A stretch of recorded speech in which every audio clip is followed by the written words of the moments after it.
नमस्कार दोस्तों, EPS 95 pensioners के लिए सुप्रीम कोर्ट की तरफ से बड़ी खबर आ रही है। दोस्तों सुप्रीम कोर्ट में 24/8/2021 को जो सुनवाई होनी थी वो सुनवाई पूरी हुई है। और उस सुनवाई के बाद में honourable mister justice Uday Umesh Lalit and honourable mister justice Ajay Rastogi ने क्या बोला है ये हम इस पूरे वीडियो में जानेंगे। और कितना बड़ा फैसला आया EPS 95 पेंशनर्स के लिए, बहुत बड़ी खबर आ रही है और बहुत बड़ा फैसला आया है। इसको मतलब EPS 95 पेंशनर्स के लिए जीत बता सकते हैं कि चलिए पूरे केस की डिटेल्स पढ़ते हैं। इससे पहले अगर आप चैनल पर आए हो, पहली बार आए हो, तो चैनल को ज़रूर सब्सक्राइब करें और अपने दोस्तों को शेयर करें। चलिए दोस्तों देखते हैं। दोस्तों जैसा कि आप सभी को पता है कि ये सेरा के रिटायर्ड कर्मचारियों द्वारा लगाया गया है और ये EPFO के विरुद्ध है। डायरी नंबर सभी को पता है। तो पूरा हम केस की मतलब जो लास्ट लिस्टेड है वो 24/8/2021 आपके सामने बता रहा है। और ये बेंच नंबर ये 1 और स्टेटस मेन बात होती है इसमें। स्टेटस क्या होता है? स्टेटस ही इसका स्टेज है कि कौन से स्टेज पर ये पहुंच गया है। तो ये स्टेज यानी पेंडिंग बता रहा है, स्टेटस पेंडिंग है, लेकिन मोशन हियरिंग यानी हियरिंग चल रही है। और ये पार्ट हियर्ड मैटर्स यानी जो मैटर्स जो थोड़े बहुत मतलब मैटर्स सुने हुए थे उनके बारे में चर्चा होनी बाकी थी, वो चर्चा हो गई है। और अब इन्होंने दोनों जस्टिस ने, माननीय जस्टिस ने, अब ये केस है जो कि refer to larger bench order date 24/8/2021 यानी इन्होंने इसको रेफर कर दिया है एक बड़ी बेंच पर जिसमें चीफ जस्टिस शामिल होंगे। तो वो हम दोस्तों ये PDF देखेंगे अभी। चलिए दोस्तों PDF देखते हैं। इसके अलावा ये कैटेगरी आप सभी को पता है लेबर मैटर्स है। और अभी हम देखेंगे कि जो टैग्ड मैटर है वो हमने पिछले वीडियो में देखे थे। जजमेंट ऑर्डर्स मैंने सुबह बताया था कि जजमेंट ऑर्डर्स है, उसमें 24/8/2021 का जो भी आएगा वो हम देखेंगे। तो ये देखिए दोस्तों जजमेंट आ चुके हैं। तो PDF डाउनलोड की हमने, ये दोस्तों PDF डाउनलोड हो गई है।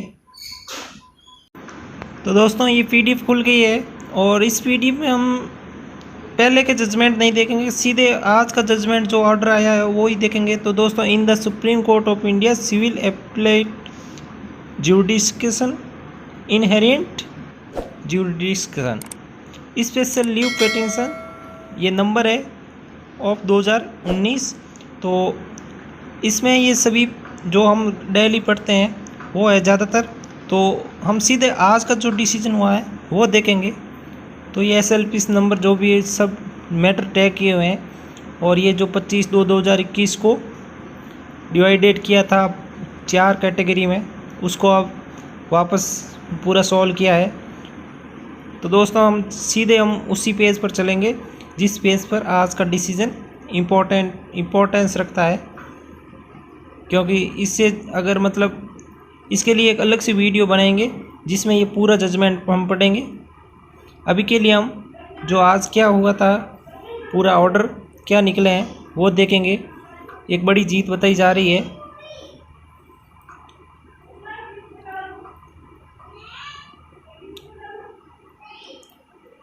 दोस्तों ये एक बहुत ही बड़ी जीत है आपकी, क्योंकि आपकी अब जो सुनवाई होनी थी दो जजों की बेंच पर हो रही थी वो सुनवाई अब चीफ जस्टिस जो कि मुख्य न्यायाधीश है वे करेंगे। और इन्होंने बताया है कि mister Sundaram replied upon the observation that pension retires and provident fund retires did not form a homogeneous class and that the rules governing the provident fund scheme were entirely different from the rules governing pension scheme। तो इन्होंने बताया कि जो EPFO के द्वारा जो scheme provident fund की scheme थी वो पूरी तरह डिफरेंट है कि जो पेंशन स्कीम के थ्रू होती है रूल्स, वो उसके पूरे अलग तरीके से उन्होंने बनाई हैं।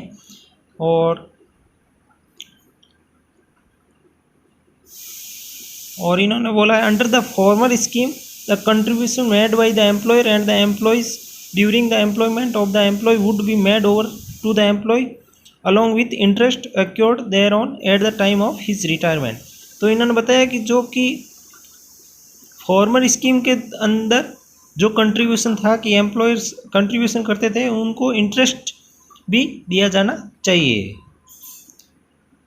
तो ये ऑब्लिगेशन हुआ था on the part of the operators of the provident fund scheme would come to an end after the retirement of the employ,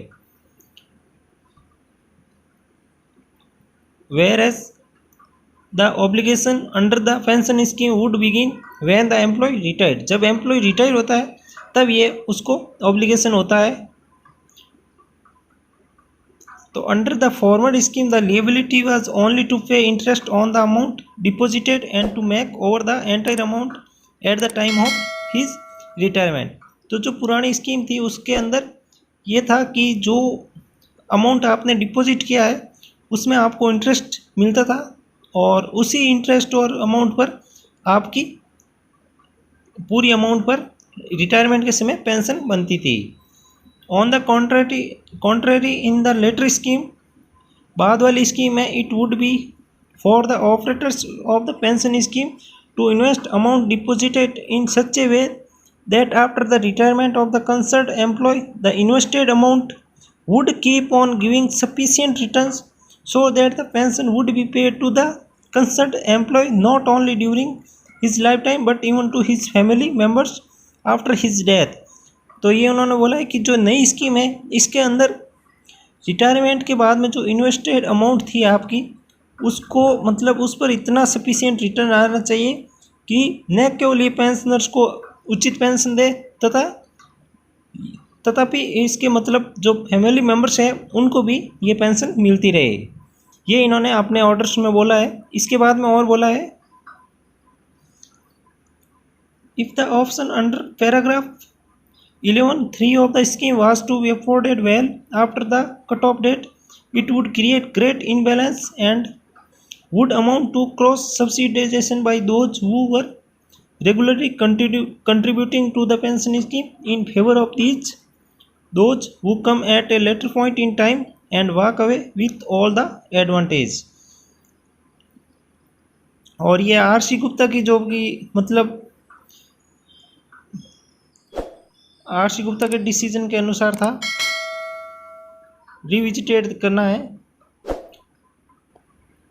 और ये 9 नंबर पॉइंट है, these and the other submission touching upon the applicability of the principle laid down in the decision in R.C. Gupta go to the very root of the matter।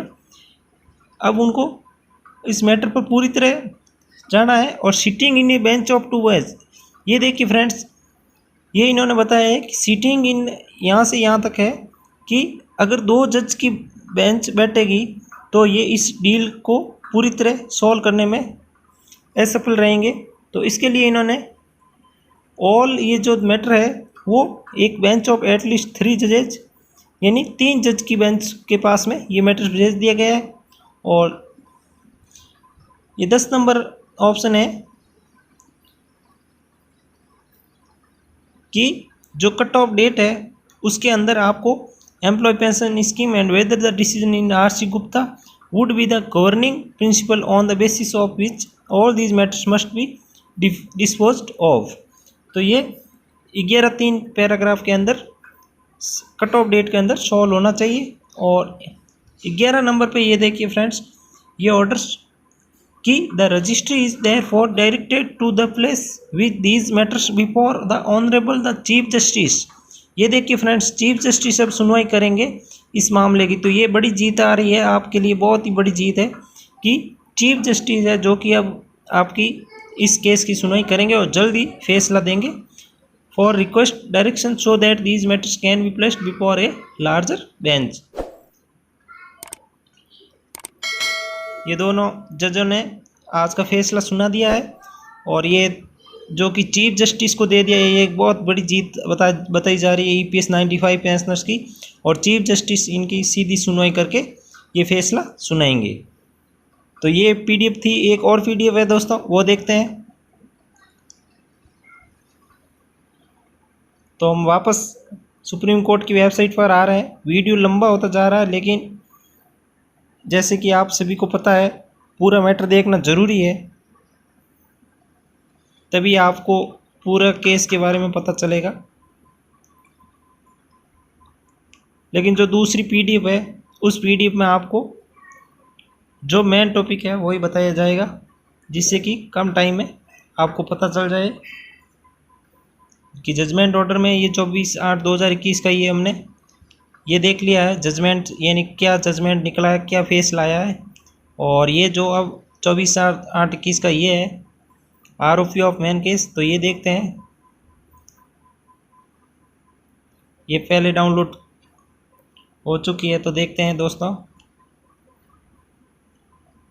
इसमें इस case के बारे में पूरी जानकारी के बाद में लास्ट में लिखा है इन टर्म्स ऑफ द